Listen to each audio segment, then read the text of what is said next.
My nightmare stepmother burned all of my late mother's belongings, and by doing so put my dad in the hospital. I went nuclear on her. My stepmother and I have never got along, and I'll never forget the night she drunkenly called me, bragging about the fact she just burned all of my late mother's belongings. I burned them. It was all junk anyway. I've always hated how you guys kept her a part of your life. You need to learn to let go. You should look at it as a favor, really. I couldn't muster up words and just hung up. I sat in silence for a minute before receiving a flood of notifications from her. She was sending me pictures upon pictures of ashes, accompanied by laughing emojis. My dad and I were actually on a camping trip when this happened, so I woke him up to tell him. He thought I was joking, but when I showed him proof, he went pale. He stepped outside his tent and started clutching his chest and having a heart attack. I called an airlift. It took 15 minutes for the helicopter to arrive, and we immediately got in. The doctors told me not to get my hopes up, and all this was happening while my stepmother was blowing up my phone demanding I answer her calls. I ignored them, however, and held my father's hand the entire time. He made it to the hospital, and they admitted him to the ICU, where he was hooked up to all these machines. I sat by his bedside, holding his hand, watching his chest rise and fall. The thought of losing him was unbearable. I tried to be strong, but the guilt was overwhelming. I thought if I hadn't told him, he would have been okay. But deep down, I knew that wasn't true. After what felt like an eternity, the doctors managed to stabilize him. They said he was lucky that he'd pulled through, but he was still in a fragile state. Any more stress could be dangerous, even fatal. For the next few days, I barely left my dad's side. Every time I stepped out of the room, I felt anxious. I was terrified that something would happen while I was gone. The doctors kept saying he needed rest, and that stress was the worst thing for him right now.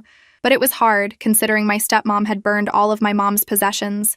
My stepmom was always bitter about my mom and the sweet things that our family said about my mom. Last Thanksgiving, we were all gathered around the dining table. It was the first time my dad had brought his new girlfriend, my soon-to-be stepmom, to a family holiday. Everyone was curious about her. They were eager to meet the woman who had finally brought a smile back to my dad's face after years of grief. I remember sitting next to my dad, my stepmom on his other side, her hand resting in his. She seemed a little nervous, but who wouldn't be meeting the whole family for the first time? My dad kept reassuring her. As we were making plates for the table, the conversation naturally drifted to memories of my mom. It was like that every year. No matter how much time had passed, she was always present in the room with us. Aunt Linda told my stepmom that she was just as beautiful as Mary was. Mary was my mother. My brother sure knows how to pick them, she said with a smile. There was a murmur of agreement around the table, and I saw my stepmom's smile fade for a moment, but she quickly bounced back and nodded politely. As the dinner went on, the stories about my mom started flowing, how she used to make the best pecan pie, how she would always sneak an extra slice to my cousin Jake, and how she had this way of making everyone feel special. My stepmom sat there, smiling and nodding, but I could feel the tension building in her. It was when Uncle Joe started the prayer that the energy in the room really shifted. We all bowed our heads, and Uncle Joe, who always led the blessing, began to speak. Lord, we thank you for this meal and for the family gathered here today. We ask that you bless our food and our time together, and we especially ask that you continue to bless Mary's soul. May she rest in peace, and may she know that she is missed dearly every day. As soon as he mentioned my mom's name, I felt my stepmom shift uncomfortably in her seat. Her hand, still holding mine under the table, suddenly felt tighter. I looked up at her, and though her eyes were closed for prayer, I could see how uncomfortable she felt. It was in that moment I realized she was bitter. Bitter about my mom, about the way we all still talked about her, about the fact that no matter how hard she tried, she would always be competing with a ghost. When the prayer ended, she quickly let go of my hand and reached for her wine glass, taking a long sip as the rest of the family echoed, Amen. My dad, oblivious, just smiled at her and gave her hand another reassuring squeeze, but I saw it. One day at the hospital, my dad woke up, and he was more alert than he had been in days. He looked at me with those tired eyes and said he needed to talk to Stephanie. I was scared for him and of what could happen if we pushed her too far, but my dad was insistent. He wasn't the type to let things slide, and I knew that holding on to this, letting it fester,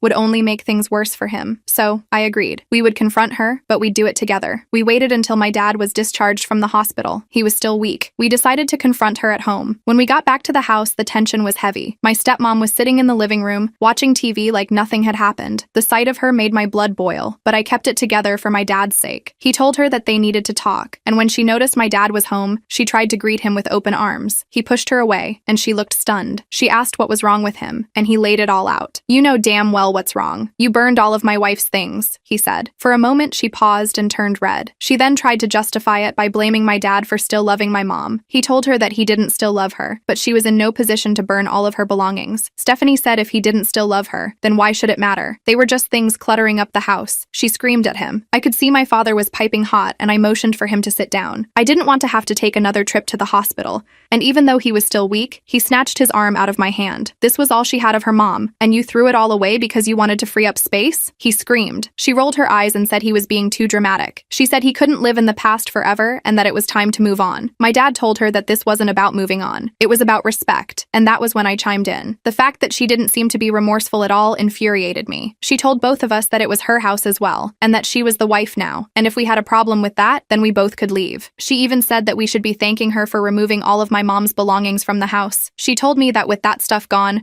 we could both heal faster and not have a constant reminder that she was dead. My dad said he paid the mortgage and that his name was on the documents. He told her she needed to leave immediately. This seemed like the final straw for him, not including the fact that she did not visit him while he was in the hospital. She refused to leave, and the argument got heated. My dad looked pale again, and I forced him to the couch. I told her to leave him alone. She didn't care that she was causing him so much pain. After my dad's color returned and his breathing was stable, I helped him to the bed. The morning after the confrontation was eerily quiet. The tension from the night before hung in the air. It was impossible to ignore. My dad was still in bed, exhausted and emotionally drained from everything that had happened. I could hear his slow breathing through the thin walls. I made my way downstairs, half expecting to find her gone. But no, she was there, sitting at the kitchen table with a cup of coffee in hand, as if nothing had happened. She didn't even look up when I walked in. Her focus was entirely on her phone. Her fingers moved rapidly across the screen. As I poured myself a cup of coffee, the phone calls started. First, it was my aunt. She asked me what was going on and why my stepmother had called her in the middle of the night, crying about how my dad and I were ganging up on her and treating her like an outsider in her own home. I tried to explain what really happened, but the more I talked, the more I realized that my stepmother had already convinced her otherwise. Then it was my dad's best friend, who called to say he was worried. Stepmom had told him that my dad was losing it, and that he wasn't handling his grief well, and was starting to lash out at her for no reason. She made it sound like we were the ones who had crossed a line and the ones who needed help. It became clear that she was going to fight,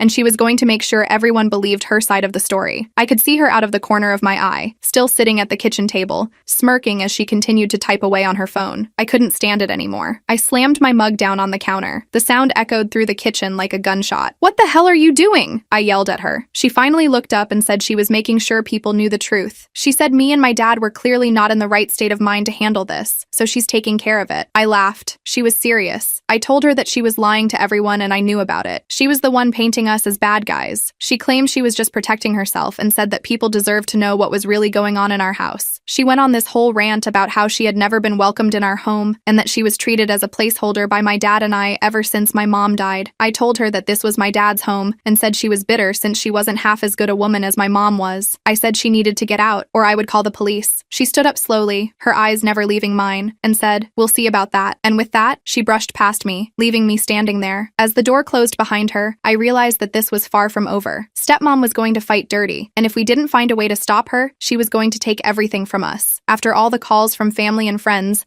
my dad started stressing, and then his health started to decline again. He was stressed all the time, barely sleeping, and it was taking a toll on his heart. The doctors warned us that he couldn't take much more of this, that if things didn't change, he might not make it. I couldn't stand by and watch her destroy him. We needed to get her out of our lives, but she wasn't going to go quietly. That's when I realized we needed legal help. We found a lawyer who specialized in family law, and we started the process of filing for divorce. It was grueling, and my stepmom fought us every step of the way. But the more she fought, the more her true colors showed. She tried to play the victim, to paint us as the bad guys, but it didn't work. The court saw through her lies and saw the damage she was trying to do. She had no remorse or empathy, just a burning desire to get what she wanted, no matter who it hurt. The divorce was ugly. She dragged it out as long as she could, trying to drain us financially and emotionally. But in the end, the court ruled in our favor. She was forced to leave, and we were finally free of her. After she was gone, it took time for us to heal. My dad's health slowly improved, but he was never the same. The stress had taken its toll, and he was more fragile than ever. We focused on rebuilding our lives, on finding a new normal. It wasn't easy, and there were days when the weight of everything we'd been through felt like too much to bear. But we had each other, and that was enough. We didn't talk much about my mom's things after that. The loss was too painful. One day, as we were going through some old boxes in the attic, I found a small envelope tucked away in the corner. It was addressed to me in my mom's handwriting. My heart skipped a beat as I opened it. Tears formed in my eyes as I read the words she'd written to me before she passed. She talked about how much she loved me and how proud she was of the person I was becoming. And at the end, she wrote, "No matter what happens, always remember that I'm with you. In every memory, every moment, I'm there." I held the letter close to my chest and felt a sense of peace that I hadn't felt in a long time. My mom was gone, but she was still with me in every memory, in every moment, and no one could ever take that away. As time passed, the pain started to fade. My dad and I were closer than ever. over. We knew that we couldn't change the past, but we could determine our future. And that's exactly what we did. We moved to a new house. It was a fresh start. The first night in our new home, we sat on the porch, watching the sunset, and my dad turned to me with a small smile. "We made it," he said. "Yeah," I agreed. "We did." And through it all, I knew that my mom was watching over us and that she would have been proud of the people we had become.